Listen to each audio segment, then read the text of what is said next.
something you've been putting off. Maybe you say, someday I'll do that, or when I have more time. Whether the item is a big bucket list item or something smaller like going on a hike, now is the time to start your Say Yes list. And we have the perfect process to help you turn these items into reality. Join thousands of others with our free Say Yes list template at thesayesexperience.com/list. It'll help you stop living in that someday and start making those list items come true today.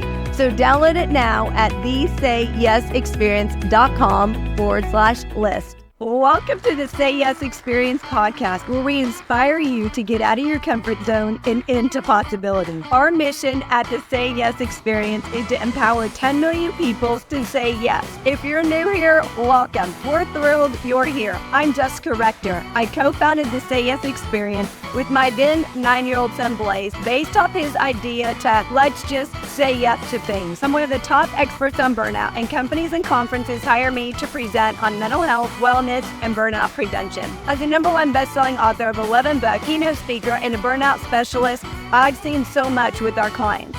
The Say Yes Experience was started to help you really start living, to do the things that light you up, have more fun, and turn your dreams, or what we call Say Yes list items, into reality. So thank you for investing in yourself and being here. Now let's make it happen.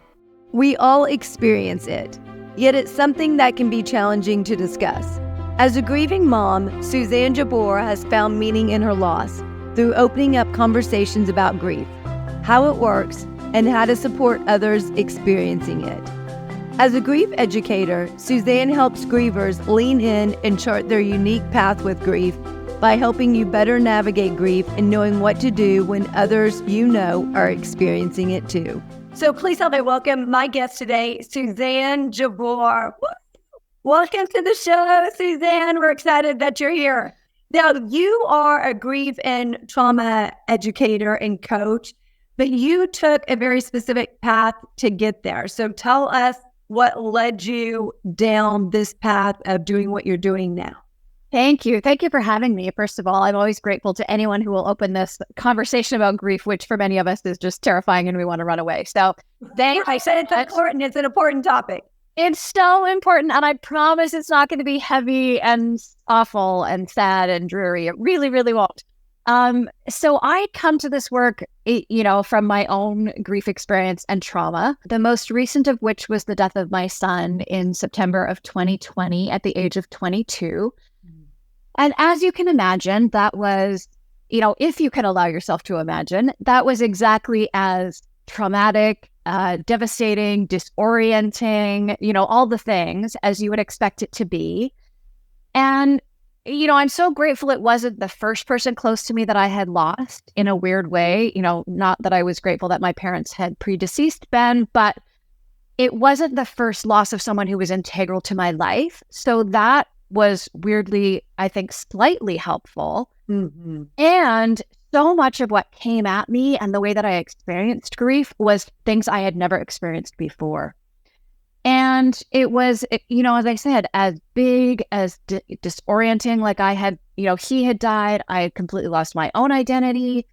I really had to rebuild my life from what felt like nothing, what felt like this devastation. And I was stepping into like this post-apocalyptic nightmare, right? But that's one thing, and it was an unexpected death too. It wasn't that he'd been sick for a while and he passed away from illness. It was a completely unexpected death. And how did he pass away? Ben died of depression and anxiety. He died by suicide. And I, literally lived that middle of the night phone call from the police nightmare that parents dread. So yeah, it wasn't expected. And that, I struggle with when we use sort of worse, better language when we're talking about grief, because every loss has its own, challenges and, disorientations. But there's something about an out of order death that just is different, and the loss of a child that just is different. And that doesn't, we have this weird kind of stratification of losses and ones that we think are worthy of grief and ones that aren't. And having suffered one of the ones that people for some reason put high up on that list, I'm here to say that we all have things that need to be grieved. And some of them are people we've lost, and some of them are opportunities or experiences or our sense of normalcy, our sense of our place in the world. There's so many things to be grieved, and we don't do a very good job of grieving any of them. Yeah, we don't. Now, while I totally get the loss of someone by suicide, my brother passed away by suicide, and anyone who knows me knows that shook myself and my family to our core, like completely unexpected, middle of the night, like you said, literally middle of the night phone call. And for me, I had a young baby, and so, which was in that moment a big blessing, because I definitely understand how people could decide to crawl up in bed and never get out, because when you're shook to that extent and it's that unexpected, you don't know how to start that process. You don't know how to wrap your brain around that. You still expect you're going to get a call from them. We were actually, my mom, my sister, and I were supposed to have lunch with my brother the very next day for his 40th birthday. And you still expect to go have lunch. You still expect him to call. He's going to, and when holidays come around, you're expecting, I just, in my brain thought, oh, he's just on an extended vacation. Like he's going to come back, And for me, it was interesting because I realized, because I had a baby, I was so busy taking care of that baby. Things made me changes, don't need to be fed, so I had to get him to bed, that I didn't have time to grieve. I didn't have time to process that loss. And so for me, it showed up several years later. I heard a song that reminded me of my brother on the radio, and I was driving at the time, and I cried, and I just kept crying. I got home and I was crying. I told my son, I'm going to go get in the shower. And he was about 4 or 5 at the time. And then he comes in there and he's like, are you almost done? It's been an hour. And I hadn't even gotten in because I literally just kept crying. And what I realized in that moment is, although it was many years later, I'd never really processed it. I'd never really given myself permission to grieve. And I think a lot of people are in that same situation where they don't give themselves permission to grieve and take that time to process it. So then it shows up in a variety of different ways later in life, completely unexpected, and it floors them. And then they don't know what to do, because then it's like, okay, but it happened 5 years ago. Why is it hitting me so hard, right? Many years later. And so take us through what you found and what you discovered really worked for you when you were processing Ben passing away. And here's why, before you answer that, Suzanne, here's why I also think it's extremely important to talk about this, the grieving period, but also share how Ben passed away, talk about how my brother passed away, because suicide is the number 2 cause of death for males 14 to 44. And so there's something wrong with this, with what's going on in the world if it's the number 2 cause of death for males. And so it's a topic we really need to bring to the forefront and really help our males in life get the support that they need, and for them to know that there's people around them that love them and they can get the help that they need as well. So I appreciate you sharing how Ben died, because I think also the more we talk about it, the more it takes the stigma out of it as well. So back to my original question is, how did you process that? How did you get through that? Because for me, it's something that I will never fully get over. I'm not going to wake up one day and be like, oh, I'm totally over that. There are days when it hits me harder, when I think of him more, but there's a lot more happy memories now than it was initially for me. Yeah. I think that's so brilliant what you're talking about, giving yourself permission. And the other thing I'll say, just in relation to what you're saying, is, grief is patient. It will wait for you. And you're exactly right. Like, if you don't have time at the time, it'll wait. It's just going to hang out somewhere in your body, in your brain, somewhere. And then you're going to hear that song. You're going to have a special event, whatever it is, and it's going to go, ooh, it's my turn. I didn't even think of it like that, but it's powerful to think of it like that. It'll wait. Grief is patient. It will wait for you. So I kind of had that idea. I kind of knew that. And I also was really aware that because of that weird stratification I was talking about, I would get from other people a lot of permission to be messy. because it's expected, right? My child died. That's one that we give a lot of permission to, Right. even though it's not enough permission, but we give a lot of permission to that. So one of my thoughts was, I need to embrace this right now while I have some support and while I have some permission and while people are expecting me to be a hot mess, because I was a hot mess. Oh my gosh. So that was part of my thinking was, okay, I need to do this now. And I also knew for me, grieving out loud was going to be the only way to survive it. There was no ability. So there was no ability to like bypass any of the emotions. There was no ability to go, oh, but I'm really busy. I don't have time right now. That was not going to be survivable for me in this experience of grief. Yeah. So I had to really almost take like radical ownership of it and really just allow all of it to be all right. And I got this knowing really early on, like within days, that my survival was going to be about being conscious, which is that embracing of it all, the good, the bad, and the ugly. And let's be honest, at the beginning, it's mostly bad and ugly. Right. So embracing all of that, right? And just allowing that to be all right, allowing a day to be like, today's accomplishment is I got up from bed and I moved to the couch and I sobbed there for an appropriate amount of time. And then I went back to bed, right? Excellent, right? So just embracing that reality. And the other thing that was going to be critical for me was being curious. So this idea of, you know, in the early days, the curiosity was literally about things like, how do I breathe? You know, when I'm curled up in a ball on the couch sobbing, doing that ugly cry, how do I oxygenate my body? Like, this is an issue. I need to breathe.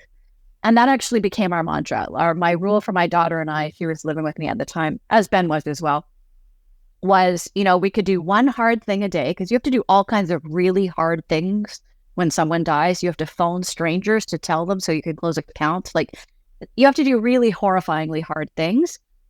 So our rule was one hard thing, and then the whole rest of the to-do list was just to breathe. So that was it. Like, okay, so you steel yourself, you like pull up all your resources, you plan the conversation in your head, you do the one hard thing, you bawl your eyes out, and then just breathe. It's like, okay, and I've done that hard thing. Now I just need to breathe. That's all I have to do today. So it really was that kind of radical, you know, facing it full on, allowing it to be the tsunami it was. You know, at the beginning, you're just spinning underwater, trying to gasp a breath when you can, right? And then, you know, slowly over time, I love water metaphors. So I loved the people that explained it as like a tsunami and then the waves get further and further apart. I loved that. I held on to that idea really tight in the early days, that like eventually these waves would be further apart and you would get to breathe in between. You know, for me, I really realized that I wasn't actually like a piece of waste from a ship that was under the water all the time. I was actually a cork. So every once in a while, I would get to bob to the surface, gasp, right? Yeah. And then back under I would go. But I knew that I would get another moment at the surface, and that eventually, you know, I would spend more time at the surface than underwater. But it really was that radical acceptance of grief itself, not the you know, people talk about the stages, which, you know, I think there's brilliance in the stages. And if you read the introduction to the book, they make it very clear they're not intended to be linear. This is things that might happen to you at some point on your grief journey in some combination, right? I'm not talking about that kind of acceptance. I'm talking about acceptance of grief and just all that it was going to bring me. And that I think Suzanne, sometimes people fear grief. Absolutely. Like, what does it mean if I grieve? What does that mean about me? Especially a person, right? What does that mean about me? What does that mean about the relationship I had with this person? What does that mean about the other person? Does that mean that I have to let them go? Does that mean I have to move on? Does that mean, you know, and there's just so much uncertainty, I think, around grief. And I think part of that also is because everybody does it differently, right? Everybody does grief differently. Some people do it out loud and, yeah, here I am, and you know I'm grieving. Other people do it in silence, where they don't want anybody to know their pain. They don't want anybody to see them. And there's no right way to grieve. Everybody has their own way in their own process. But I think there's a lot of fear around it. 100%. And when I talk to people, because I work a lot with people who want to support someone who's grieving better, the thing that holds us back from grief for everybody, for the person experiencing it and the people trying to support them, is fear. That's 100% what it is. We're scared of being overwhelmed by our emotions, right? Like I can sense that these emotions are really big. And if I allow them, if I feel that pain, that overwhelm, that despair, that sadness, that longing, there's so many emotions. Yeah. My daughter so succinctly described it as all the emotions all the time, which is pretty much what it is, right? We have fear about that because we have fear of emotions. So, that's a good point. If we can't get really comfortable with emotions, then it's hard to get comfortable with our grief. So for me, I decided that grief was going to be my radical teacher about emotions. And I was going to have to step even further into owning mine, allowing them to be, accepting the ones, we have this weird paradigm around emotions that there's like good emotions. Those are the ones as kids we were like encouraged to feel: happy, joyful, gratitude, all that stuff. And there's bad emotions. Well, in grief, this is all of them, right? They're all from the bad, the so-called bad list or negative list, which I think is a whole big problem, that we have this paradigm of positive and negative emotions. Emotions are all messages. They're all messages with something to teach us. And I think your sense of, that curiosity, so I'm feeling loneliness for my person. What does that say about me? What does that say about my relationship with them? What does that say? What if we turned towards that? And what if we asked all of those questions? And what if we talked with other people about their experience, right? And how are they making sense of it? It's this weird place that we have silence. And so because we don't talk about it, when we're in grief ourselves, we're shocked and surprised, and we think there's something wrong with us, and we don't know what's happening. But everything that's happening to us has happened to other people. We just don't know that because they're not talking about it. Do you want to start saying yes, but you just don't know where to start? And oftentimes when we don't know where to start, we just don't start. So we created an ebook just for you. We put together 101 ways to say yes. In this ebook, ideas big and small, things that only take a small amount of time, like 1 to 2 minutes. Whether you're saying yes to yourself, in your family, relationships, or pushing yourself lovingly outside of your comfort zone with adventures, it's all made to really help you become more of your rock star self. So you can get this ebook at thesayyesexperience.com/book, BOOK. So if you want to start saying yes, or maybe you need some ideas on how to say yes because you get so caught up in being busy and doing tasks and projects or doing laundry and cooking that the time flies by and you want to spend time with your family, but you just don't know how to say yes. Those ideas just don't come to you. We put it together to make it super, super easy for you. So go to thesayyesexperience.com/book to get your copy today and start saying yes now. Are you feeling overwhelmed, stressed, or burned out? We get it. You're not alone. In fact, according to our research, 79% of the workforce is in burnout, and almost half are in extreme burnout. In fact, it's the #1 reason why people are leaving organizations. They're burned out. They're looking for something more. They're looking for something better. But it doesn't have to be that way. We have your solution. It's called Blaze Your Brain to Extinguish Burnout. 52 Keys to Prevent, Breakthrough, and Eliminate Burnout. You can find your copy at justcorrector.com/store. Now, this is a great tool that you can use with yourself, with your colleagues, within your organization. Everyone can get one, and you can go through one a week with them. And at the end, you can say, what was something that worked this week? What was the success you had? So you can champion and encourage each other. You can also ask what were the challenges and issues that came up, so you can mastermind and brainstorm around those to keep those from coming up in the future. So make sure you get your copy at justcorrector.com/ bookstore. All books are autographed with a personal message just for you. So if we talk, I like talking about it. I like talking about my brother. I like, remembering, him and good memories and fun times and stuff I had with him because he was only a year older than me. And just like things when, growing up, we were super close. And so like we'd go to school and people often would say, "Are you Jeff's twin?" And I'd be like, no, I'm his sister though, because we looked so much alike, and oftentimes when someone knew one of us, they knew the other one, right? Again, because we're just a year apart. So, the next year I was going, I continued schools. The next year I was there, we had similar teachers, stuff like that. And so I like talking about those things, but I also don't know where that safe place is where I can go and talk about him, go and express that, right? Because when you're working through grief and you're wanting to talk about someone, and I think grief is an ongoing thing. I mean, it's been almost 10 years since he's passed away. God, even though I can't believe it's been that long, but it's been almost 10 years. And yet, again, like I said, there's still times that'll come up. I'll be fine talking about him 1 minute, and then the next minute I'll start to cry, and so, but I like talking about him. It brings up really great memories, but I also don't know where that safe place is, especially right when he passed. I didn't know that safe place that you could go to talk about it and to be met with compassion, meaning that other people that were also grieving him may not want to talk about it, right? Because it's painful and it hurts too much.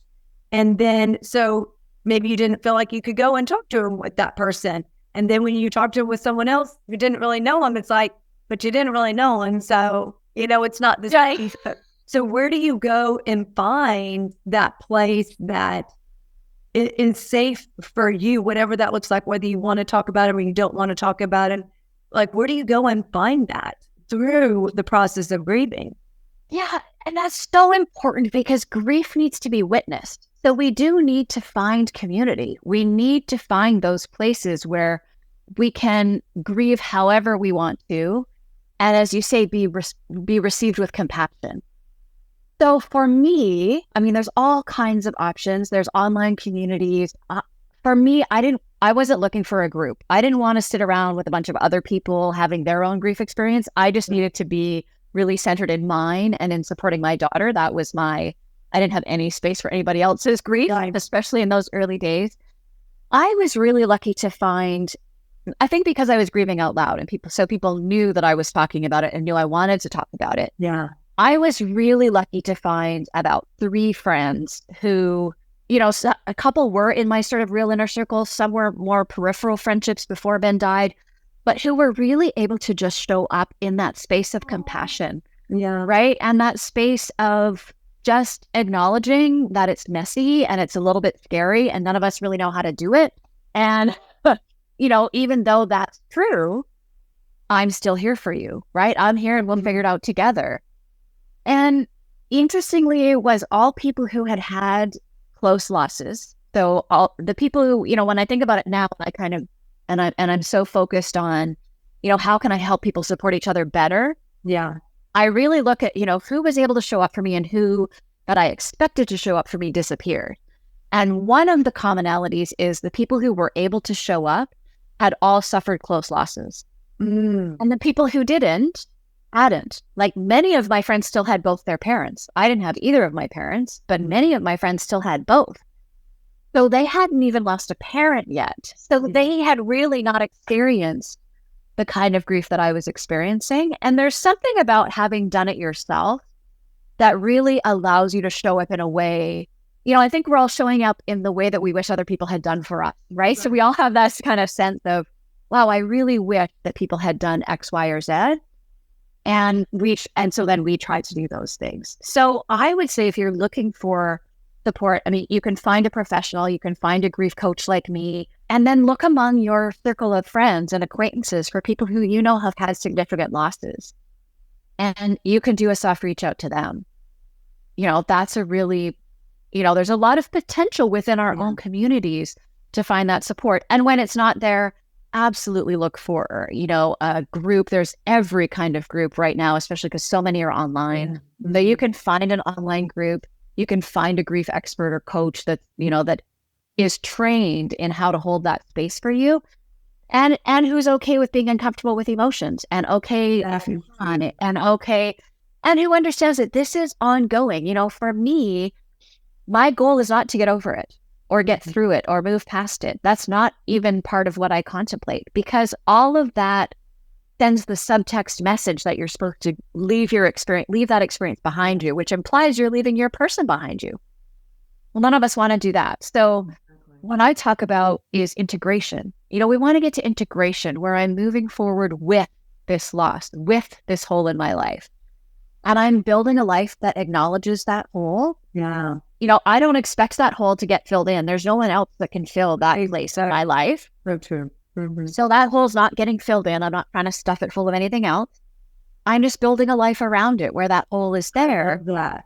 Like integration. Right? I love that, because I'll talk. So my son was, like not even 10 months old when my brother passed, but I'll talk about Jeff and I'll say his name. And so, my son gets familiar with them, and my son's, 10 now. And so he knows Jeff by name, and I'll show him pictures and stuff. There's pictures on my refrigerator and stuff of Jeff.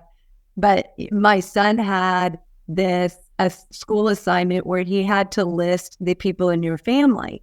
And so it was a dreaded family tree assignment. So yeah, like you need to just stop it. Me and his grandpa and his grandma and his aunts and his uncle. And then he also listed Uncle Jeff. And I was like, oh, I love that. Like, that's so cute. It brought I started crying, because I was just like, how cute is that? He's never met him. He only knows him through what I share and what I tell him. But still, he recognizes that this person that he's never met was valuable to me and had this special place in my heart, that he even put it down as someone of his family. So I love when you're talking about this whole and like integrating it. Yeah. And we're not trying to erase that person. We're not trying to move on from them. We want them to show up on the family tree. And, Jessica, I just have to say that's a tribute to you and how you grieved and integrated Jeff into your life, right? Because your son, when he thinks of his family tree and who's in his family, knows this person is in his family. Yeah. That's beautiful. That should be what we're aiming for, right? We're not trying to leave them behind or pretend they were never there. We want them to be part of our life. We want to stay connected to them. And there's ways to do that. We can talk about them. We can share memories. My daughter and I have all kinds of ways on, special occasions or when we go on vacation, that we bring Ben with us, and we think of, oh my gosh, what would he think of that? And, he'd have a lot to say about that, right? He had all kinds of opinions, most of them, he would always say, yeah, Mom, because I'm right. And I'm like, ugh, I know, it's so annoying, right? But he almost always was, right? Yes. So it's that way that we can bring them with us, because they're not, we want them 10 years later, 20 years later. I want Ben to feel like a part of my life for the rest of my life. Absolutely. So how do I do that? How do I get, to me, David Kessler's a brilliant grief expert, and he talks about when you think of the person having more love than pain. So that to me is the ticket, right? More love than pain. And love doesn't look like you don't well up every once in a while, right? Or that when you think of this incredibly moving thing that your son did, you don't get weepy. That's perfectly normal. We need to normalize that, right? Like, that should be expected when we have those moments of, and that's not a moment of pain. That's a moment of love. Yeah. But, love still sometimes shows up as water out of our eyes, and that's all right.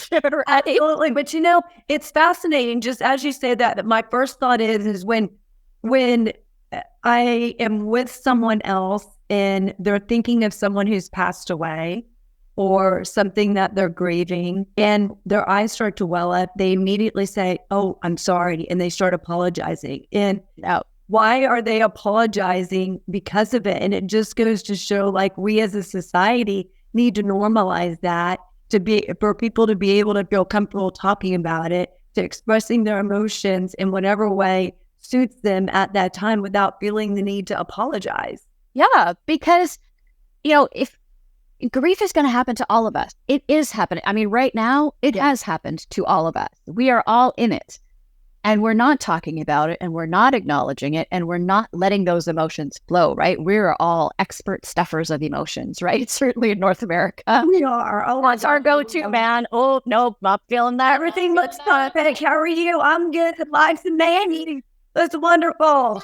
It's so toxic, right? And I think when we talk about, the rates of deaths by suicide, that is a huge part of it, right? A huge part of it is that we're all trying to perform to an unsustainable and actually not real experience, right? None of us are showing our true selves. So, that's a step we can all decide to take together is, if we're going to open ourselves up to speak with someone who's grieving, which I hope we all would, we need to understand and get comfortable with being uncomfortable.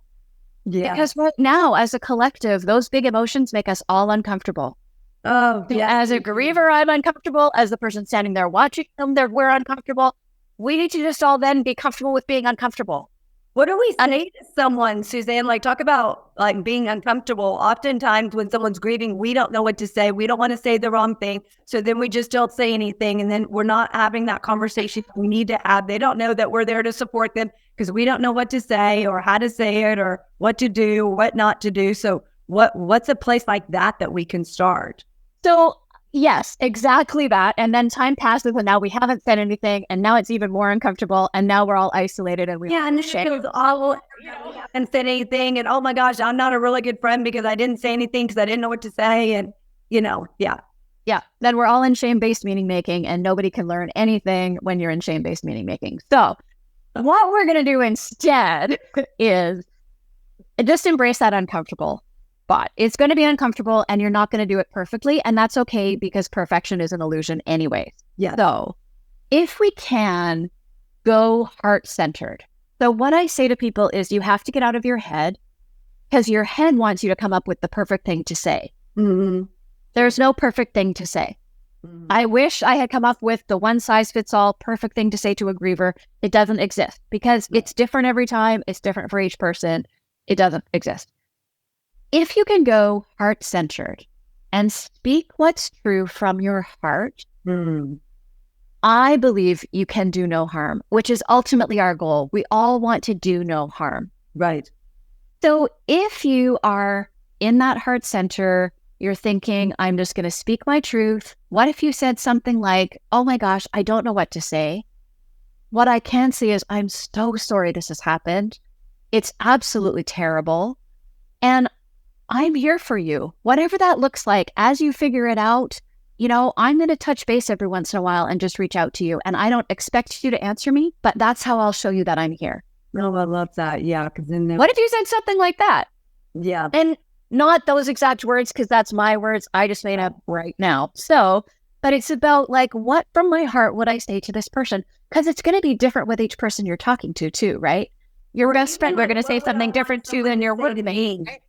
Right? Even what would I want someone to say to me in that instance, and then say that to someone else. Yeah. What is it that you would want? Yeah. I think we all have a knowing that those old platitudes and cliches all don't serve. We just need to write them all down and have a ceremonial burning together and just agree we're never going to say them because they're at best neutral, but most of the time harmful. Most of the time they're hurtful. Yeah. So we just have to let them all go and understand that there is no perfect thing. The perfect thing is what's genuinely from your heart to reach out in support and compassion. I love that. That's the perfect thing. Thank you so much for sharing that, Suzanne. And thank you so much for being here. And it's such an important topic that we need to bring to the limelight, bring to the front and start sharing more about it and start being there for other people, even if we don't have, because we never will have the most perfect thing to say, but we just need to lean into that uncomfortableness. Is that even a word? Discomfort, I think. Yeah, I think it's discomfort. Yeah. Uncomfortability. Making up my own words here. We need to lean into the discomfort more. And the more we do that, we'll also become more comfortable doing it, right? Letting people we're there to support and encourage them. So if you want some more information on Suzanne and how she can help you with your grief and trauma, all her information will be in the show notes. So make sure that you reach out to her And if you know somebody who's going through grief and trying to process it, just like Suzanne said, come from a heart center, figure out what it is that you would like to say from your heart to them, get out of your head into your heart, and serve them. And they will, at the end of that, appreciate that, knowing that you support them and that they'll be met with compassion, empathy, and understanding. And if you're going through grief yourself, just know there's no right way to go through it. And it's a process. And be patient with yourself and give yourself grace. We'll see you on the next one. Have an awesome day. Bye-bye. Are you ready to move to your next level of rockstar greatness? CFO, Chief Fun Officer, #1 best-selling author, and keynote speaker Blaise Rector is ready to help you do that. At just 10 years old, he's already written 2 #1 best-selling books. Through the power of storytelling, he uses lessons learned and shares strategies, tips, tactics, and tools to inspire, empower, and motivate you to live a more amazing life. So if you're ready to do that in your own life, grab a copy of his #1 best-selling books at jessicarector.com/store. And when you order your copies, he will personally autograph them and write you a message on those books before shipping them out to you to really inspire and empower you in your life. These books are great for adults and kids alike. So if you're ready to move to your next level of rockstar greatness, make sure you grab your copy at jessicarector.com/store. Enjoy those amazing, empowering, transformational books. Did you know that the 2 biggest issues impacting the workforce are mental health and burnout? Well, we have your solution. The more that you feel burned out, the more it impacts your mental health. The more your mental health is impacted, the more it leads to burnout. So it's a vicious cycle that goes around and around, but it doesn't have to be that way. You can help them both if you're intentional and strategic with it. We have lots of resources for you at jessicarector.com/store. One that I want to highlight that really enhances your mental health is Tame Your Brain Game, 52 tips to turn negative thoughts into positive action. Now, research shows that 80% of your thoughts are negative. No matter how positive you feel, it's the pattern and the habit that you've developed over the course of years, over the course of decades. And that can often impact your life, how you show up, how you lead, how you communicate, how you engage, whether at work or at home. And then it also impacts a work environment. All you need is one NN or TT, negative Nancy or toxic Tim, to really impact that work environment. So if you are ready to enhance your mental health, get your copy of Tame Your Brain Game, 52 tips to turn negative thoughts into positive action today at jessicarector.com/store. All books are autographed with a personal message just for you. Thank you so much for being here. Check us out at thesayyesexperience.com. Our mission at the Say Yes Experience is to empower 10 million people to say yes. With your help in sharing our podcast, we can do that.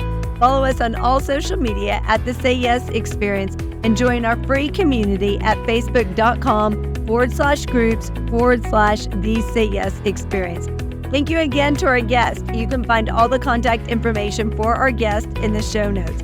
Thank you to our CFO, Chief Fun Officer, Blaise Rector, our business advisor, Lisa Verhurick, and to our team at Jessica Rector Enterprises. We look forward to connecting with you on the next episode. Have an amazing day and keep being a rock star.